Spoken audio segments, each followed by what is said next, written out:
Hello and welcome to Treasure in Every Verse. I'm your host, author and Bible teacher, Kevin Madison. Thank you for joining us today.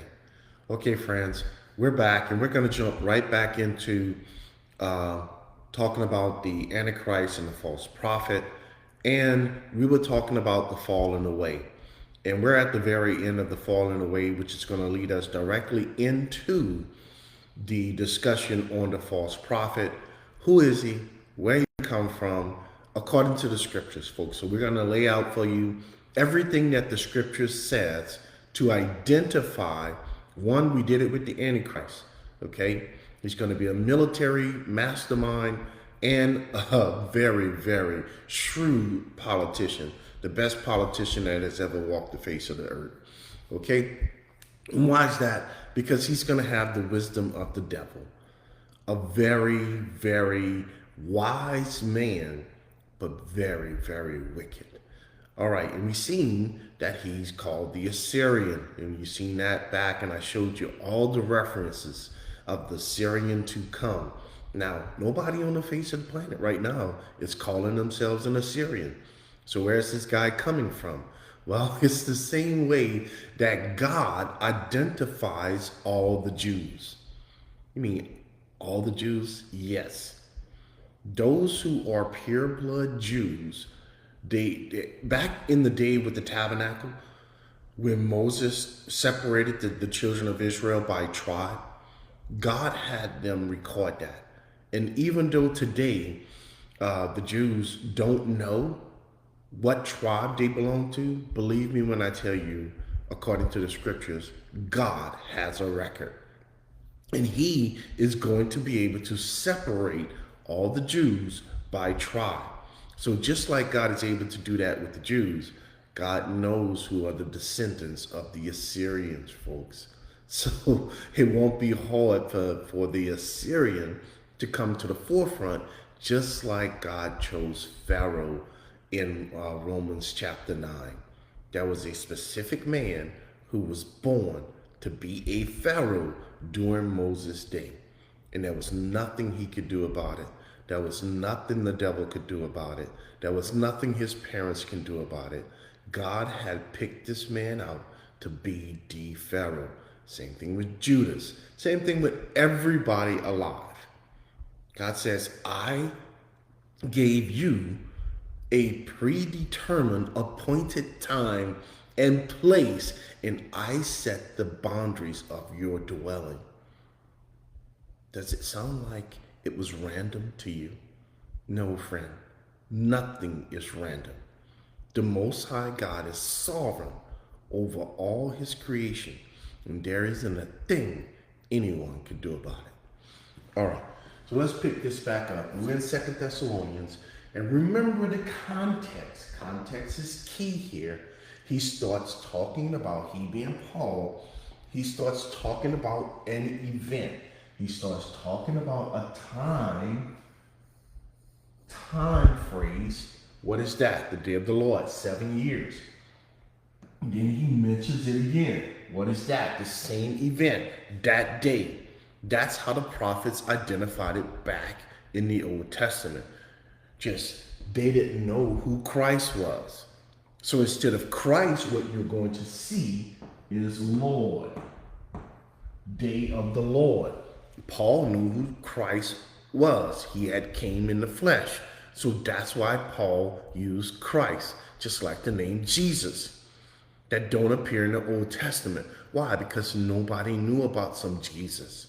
They knew him only as Lord. They knew him only as God.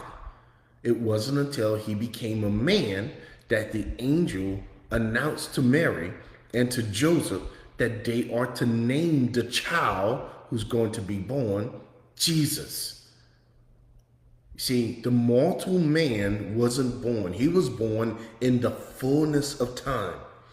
Christ, the visible part of the invisible God, is an immortal spirit.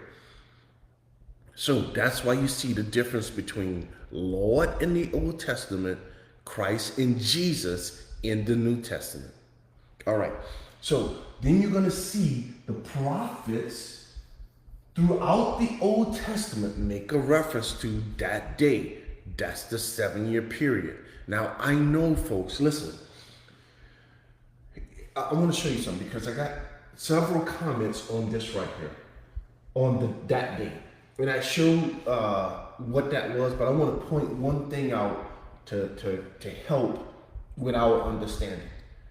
Here is Jesus himself, the God of all creation, talking about the two separate 3.5-year periods.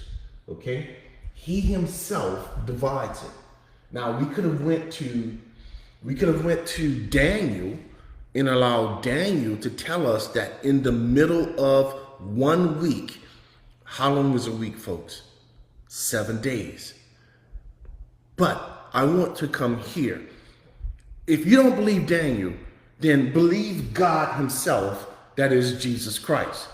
Listen to what he says. He says, hey, take heed that no one deceives you, for many will come in my name. What period of time is Jesus talking about? Well, you have to go back up and look at what the disciples asked him. They asked him, remember, this is Old Testament. This is under the law. Now, some of you are already saying, hey man, you're reading out of the Gospel of Matthew. Yes, but you have to understand that the Old Testament continues until Christ dies. Christ died under the law. That's what the Bible teaches over in Galatians. He had to die under the law, friends. Under the law. So if he's still alive, are they under grace or under the law? They're still under the Mosaic law.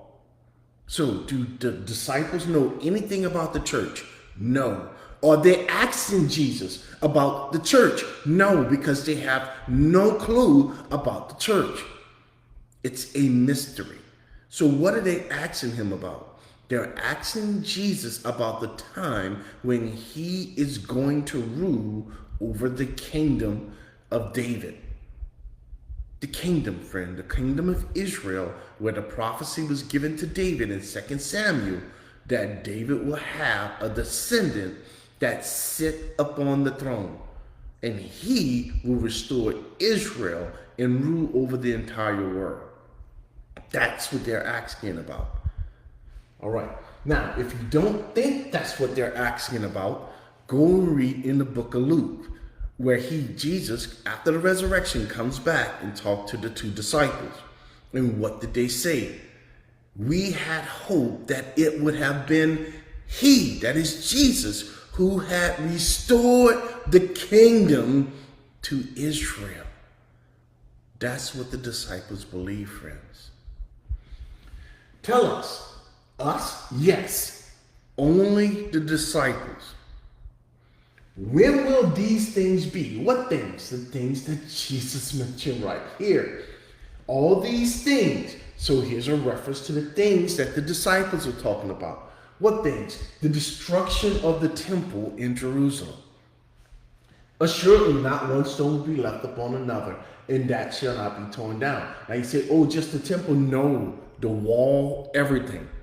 Everything was going to be torn down. And guess what? It was, friends. Nebuchadnezzar and the Babylonians ripped it to shreds. All right. And what will be the sign? So look, right here.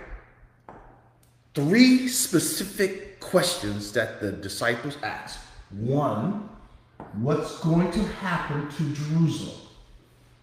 2, show us, look, the sign. Not signs with an S. Don't read things into the scripture. It's a specific sign they asked for. Why in the world are the disciples asking for signs? Because the Jews require a sign. They always did, and they always will. The sign of your coming. And here's the third thing.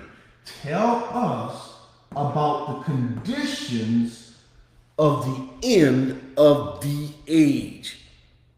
So that's what Jesus is answering. Did they ask him anything about the church?